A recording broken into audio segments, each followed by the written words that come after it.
بسم اللہ الرحمن الرحیم۔ آپ کی خدمت میں ایک واقعہ عرض کرتا ہوں جو مجھے ایک جاننے والے نے اسلام آباد میں سنایا۔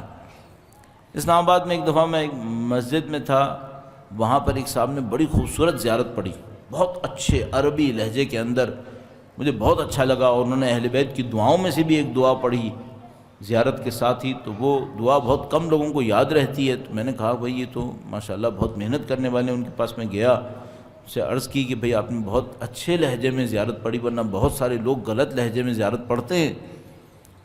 تو انہوں نے کہا کہ مولانا یہ میرا ایک شوق ہے کہ میں اہل بیت کے کلام کو انہی کے جیسے عربی لہجے کے اندر یاد کرتا ہوں، میں لوگوں کو سناتا ہوں، اور اس سنانے کا بڑا اثر ہے۔ تو میں نے ان سے کہا کہ آپ نے کیسے پہچانا؟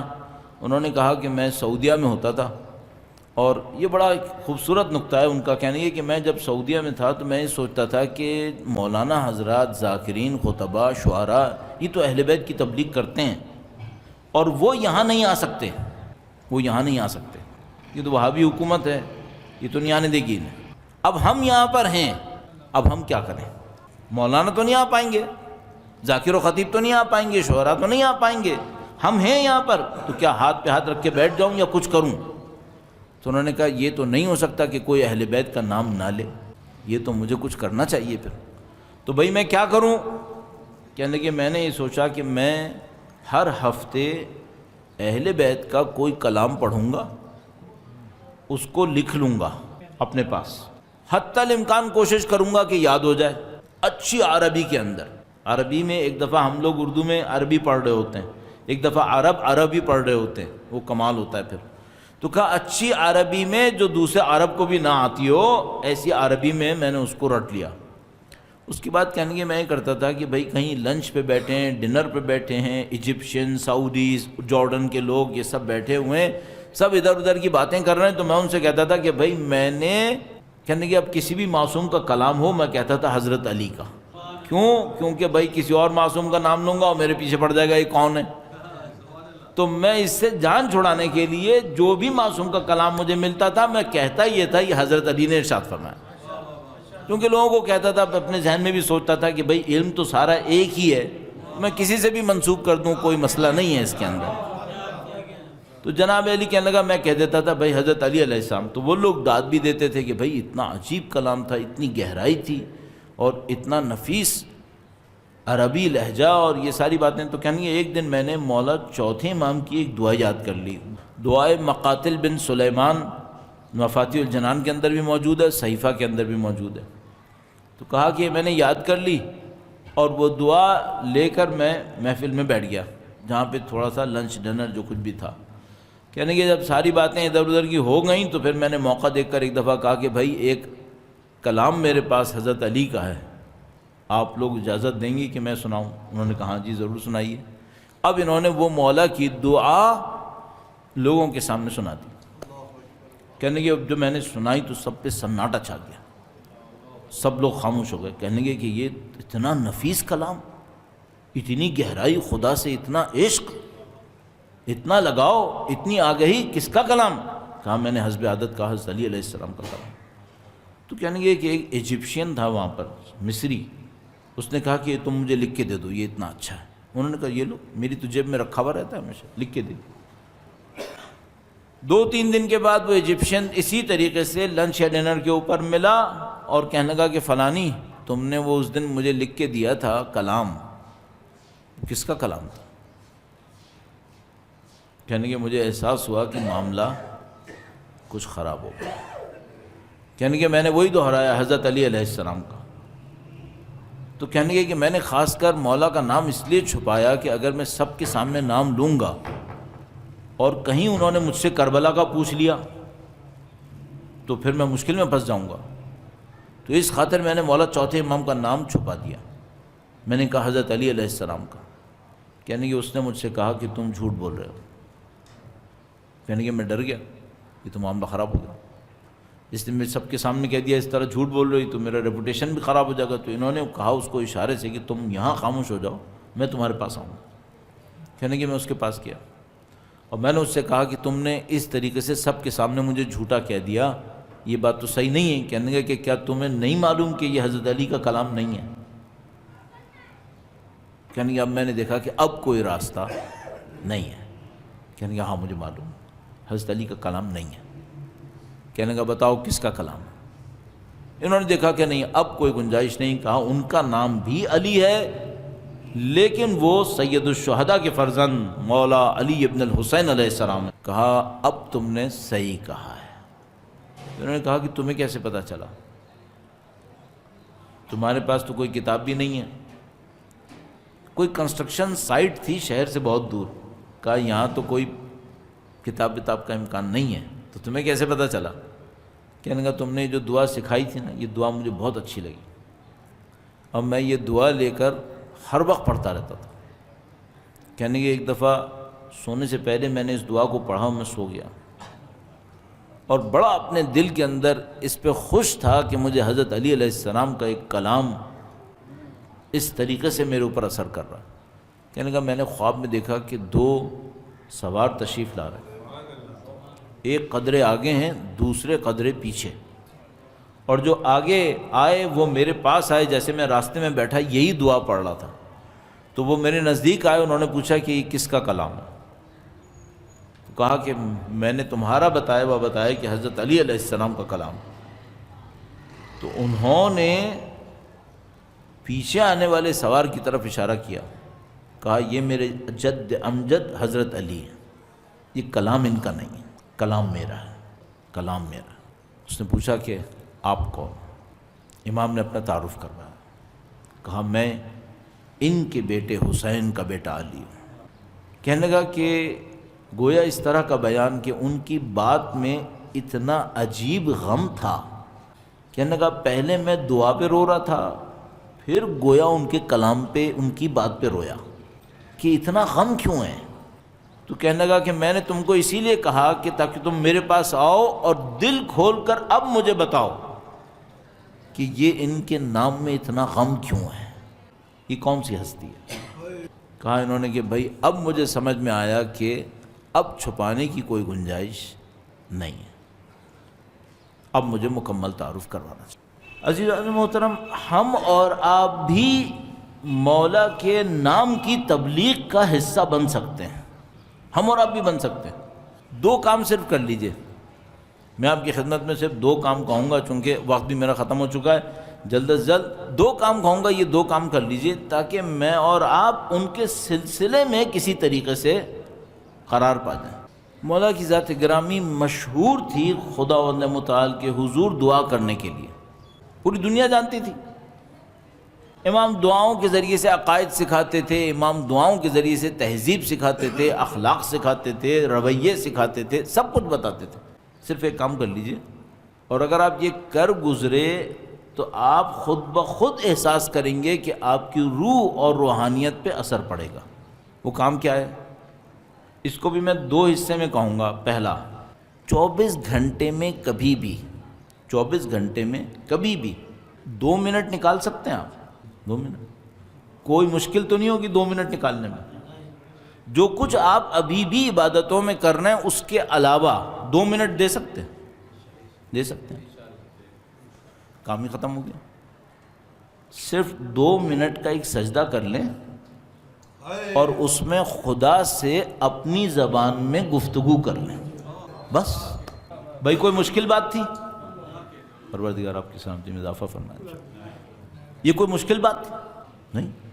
پورے 24 گھنٹے میں جو کچھ آپ عبادتیں فرما رہے ہیں اس کے علاوہ مستحب سجدہ سمجھ لیجئے، سجدے میں چلے جائیے، صرف ایک کام کریں، خدا سے اپنی زبان میں جو آپ کی مادری زبان ہو اس میں آپ خدا سے گفتگو کرنا شروع کر دیں۔ کوئی دعا پڑھنی ہے نہیں، کچھ بھی گفتگو کریں۔ بھئی آپ ساری دنیا میں لوگوں سے باتیں کرتے ہیں نا، جوان ہمارے بعض اوقات چبوتروں پہ بیٹھ کر سڑکوں کے کنارے اور پولز کے نیچے کھڑے ہو کر 2-2 3-3 گھنٹے باتیں کرتے رہتے ہیں۔ اتنی دیر ہم اپنے بچوں سے، اپنے اعزاء اقربا سے، دوست احباب سے باتیں کرتے ہیں، خدا سے کیوں بات نہیں کرتے؟ خدا سے کیوں نہیں بات کرتے؟ جبکہ کسی سے بات کرنے میں اتنا مزہ نہیں آنا چاہیے جتنا خدا سے بات کرنے میں آنا چاہیے۔ اصولی بات تو یہ ہے، سلامت رہیے، واہ واہ واہ واہ، ہیں؟ بھائی یہ مولا کا انداز یہی تھا۔ سبحان اللہ سبحان اللہ۔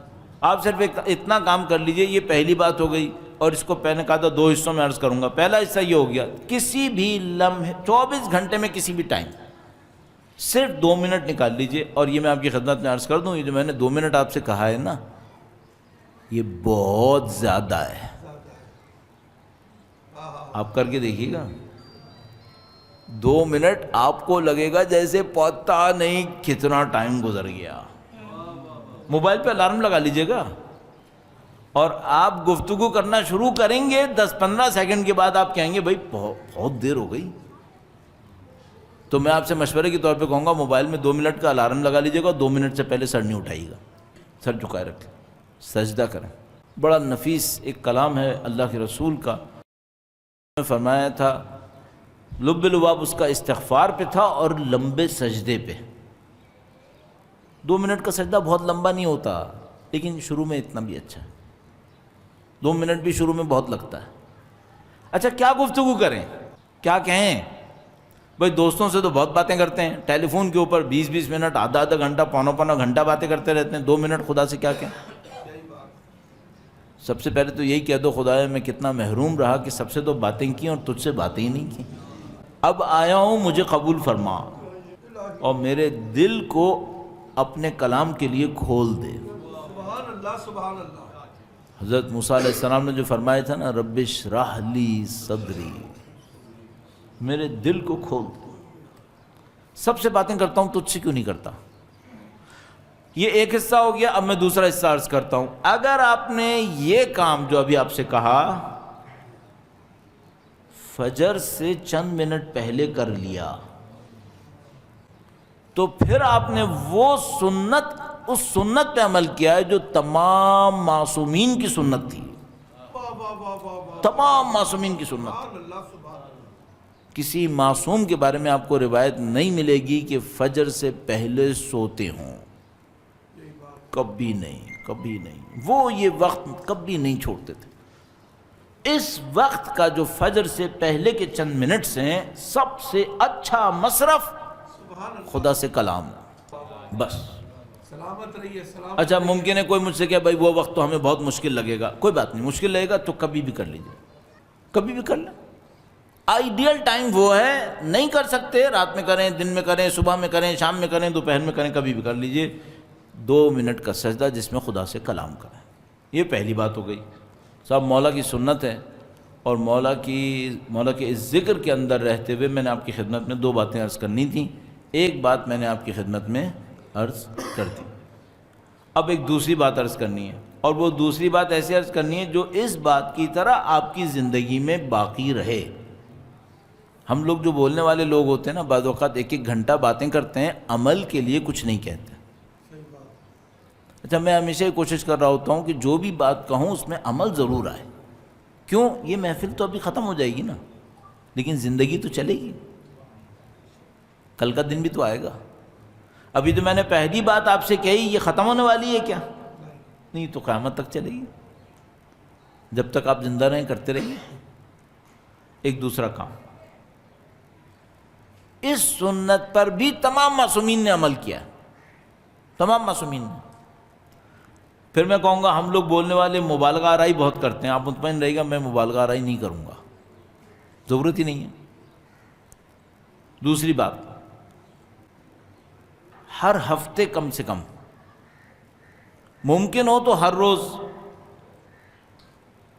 کوئی ایک کام ایسا کریں جو وقت کے امام کی خدمت میں ہدیے کے طور پہ پیش کر سکیں۔ کوئی بھی کام کر لیجئے، مشورے کے طور پہ کہوں گا ایسا کام کیجئے گا۔ اب یہاں پہ بہت باریک ایک نقطہ ہے، بہت سادہ، آسان، بہت اہم نقطہ۔ وہ کیا؟ کسی کے دل کو خوش کر دے، بس۔ کوئی ایسا کام کیجئے گا جس سے کسی کا دل خوش ہو جائے، بس۔ یہ 2 باتیں میں نے آپ کی خدمت میں عرض کی، یہ ختم ہونے والی باتیں نہیں ہیں، یہ چلنے والی بات ہے۔ اب میں آخر میں آپ کی خدمت میں اپنی زندگی کی معلومات میں سے، جو آدمی کہتا ہے نا بھائی تم نے کیا کیا معلومات حاصل کی، بہت کچھ معلومات حاصل کی، کوئی ایک جملے میں کچھ بتاؤ، تو میں جہاں مجھے یہ پتہ ہوتا ہے کہ بھائی پتہ نہیں اب دوبارہ کب نصیب ہو، کب آنا ہو، کب آنا نہ ہو، یہ ساری باتیں، تو میں یہ جملہ ضرور کہہ کے جاتا ہوں. اور وہ جملہ، دو باتیں تو ہو گئیں، یہ آپ کے ذہن میں رہیں گی، صحیح ہے انشاءاللہ. تیسری بات جو آپ اپنے ذہن میں رکھ لیجئے، پریکٹس کی ہے لیکن ہے نظریہ، پریکٹس کی ہے، عمل کی ہے لیکن ہے نظریہ. وہ کیا ہے؟ جو آپ دوسروں کو دیں گے وہ خدا بڑھا بڑھا کے آپ کو واپس دے دے گا. کیا بات ہے، بس سلامت رہیے. نظریہ یہ ہے، دنیا یہ ہے. دوبارہ دہرا دیتا ہوں، جو آپ دوسروں کو دیں گے، چاہے خوشی دیں چاہے غم دیں، چاہے احترام دیں چاہے بے احترامی دیں، چاہے علم دیں چاہے جہالت دیں، جو آپ دوسروں کو دیں گے وہ خدا بڑھا بڑھا کے آپ کو واپس کر دے گا. اس کا مطلب کیا ہوا؟ بھائی فرض کر لیں میرے دل پر آج ڈپریشن ہے، ہوتا ہے لوگ ڈپریشن کے مریض ہوتے ہیں، کبھی کبھی ہوتا ہے بیٹھے بیٹھے انسان افسردہ ہو رہا ہے. اچھا جب آپ کو افسردگی چھائی ہوئی ہے تو آپ کو کس چیز کی ضرورت ہے؟ آپ کو خوشی چاہیے. یہ خوشی کہاں سے ملے گی؟ نسخہ یہ کہہ رہا ہے دوسروں کو خوشی دو، خدا بڑھا بڑھا کے واپس کرے گا. دوسروں کو خوشی دے دیں. بھائی مجھ سے کوئی کہے کہ مجھے احترام چاہیے، میں کیا کروں؟ تو میں اس سے کہوں گا دوسروں کو احترام دے دو، خدا تمہیں احترام دلوا دے گا. خوشی دو، خوشی لو، احترام دو، احترام لو. اب ایک اور مشکل بھی ہے، اگر تم نے غم دیا تیار ہو جاؤ، پھر غموں کی بارش تمہارے اوپر ہونے والی ہے. نعوذ باللہ لوگوں کو اذیتیں دی ہیں، اٹھانی پڑے گی.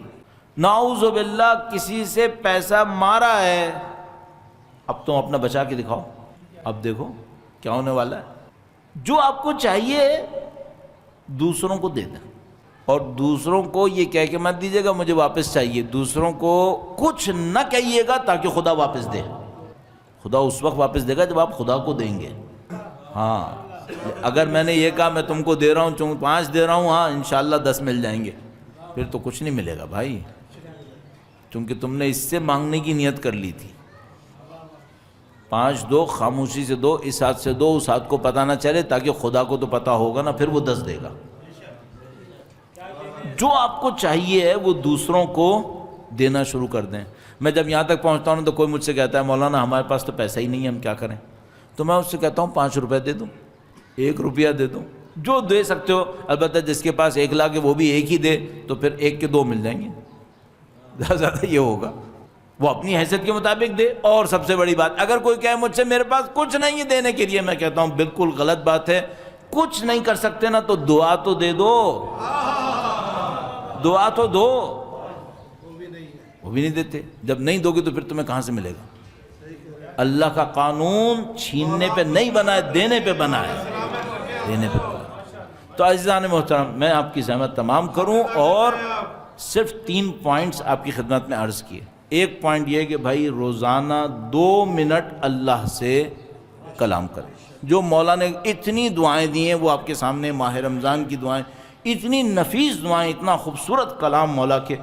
2 منٹ چاہے اس کلام سے پڑھیں، چاہے اپنی زندگی میں گفتگو کریں. میں آپ سے کہوں گا گفتگو کریں، خدا سے گفتگو کریں. ایک بات. دوسری بات یہ ہو گئی کہ ہر ہفتے ہو سکے تو ہر روز کوئی ایک کام کریں صرف مولا کی خوشنودی کی خاطر، اور ان کی خدمت اتنا اچھا کام کریں کہ ان کی خدمت میں ہدیہ پیش کریں. مولا یہ کام میری طرف سے آپ کی خدمت میں ہدیہ ہے. 2 باتیں. اور تیسری بات یہ ہو گئی کہ دیکھو بھائی زندگی بنی ہے اس بات کے اوپر کہ تم نے دیا کیا ہے. جو تمہیں چاہیے ہے وہ دوسروں کو دے دو، بڑھ بڑھ کے واپس ملے گا. یہ وہ قوانین ہیں جو اب تک سمجھ میں آتے ہیں.